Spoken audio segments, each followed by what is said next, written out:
By the time we reached London in February of 2004, as the world premiere of Brian Wilson Presents Smile approached, I had been riding an emotional roller coaster with Brian, as you can see in Beautiful Dreamer, David's masterful documentary on Smile.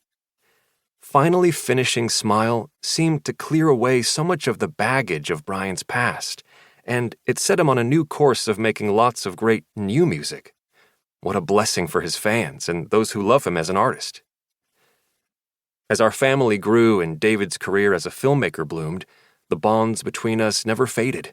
So as Brian's 80th birthday approached, David thought a new edition of this book would be the perfect gift to honor Brian and everything he's done in the years since we all first met. Unbelievably, that's now over 30 years ago.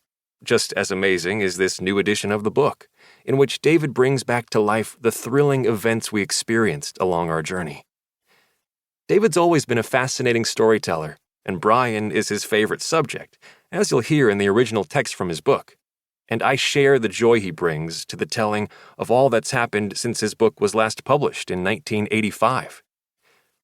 We can all hear about the behind-the-scenes moments that helped Brian, in the 21st century, reclaim his place as one of the greatest artists of the 20th century. Thank you again, David. Your writing about my husband always hits me right in the heart. Melinda Wilson. Beverly Hills, Spring 2022. Words by Sir Barry Gibb. I have never been as close to Brian Wilson as I would have liked to have been. A distant admirer, certainly. Someone I feel I have grown up with, definitely. My life growing up in Australia with its white beaches and huge surf was always in front of me, saturated in Beach Boys and Brian Wilson's magical falsetto. The first time I ever heard his music was when I was walking down a street in Glebe, Sydney, and I heard for the first time a song called I Get Around, which made me feel, for the first time in my life, insignificant. I thought to myself, maybe I can get better as a songwriter, but I was hearing something that I don't think anyone could have beaten. Brian Wilson's music was the backdrop to my life in Australia. So many songs to hear, so many creative ideas to explore. He opened so many doors and countless windows. With regard to the song that, over the years, thousands of artists have imitated that sound and those songs, myself included. The first time I met Brian was during the first recording sessions for Children of the World, when he and the rest of the group came to visit us in our rented house in LA. It was a wonderful moment and far too short. I had so many questions, but there was no time for him to answer. The next time we met was at the Rock and Roll Hall of Fame, where Brian was gracious enough to induct us. All of those years in Australia, listening to Brian, digging deeper and deeper into the wonders of songwriting, gave me so much inspiration and curiosity as to what a great song could really be.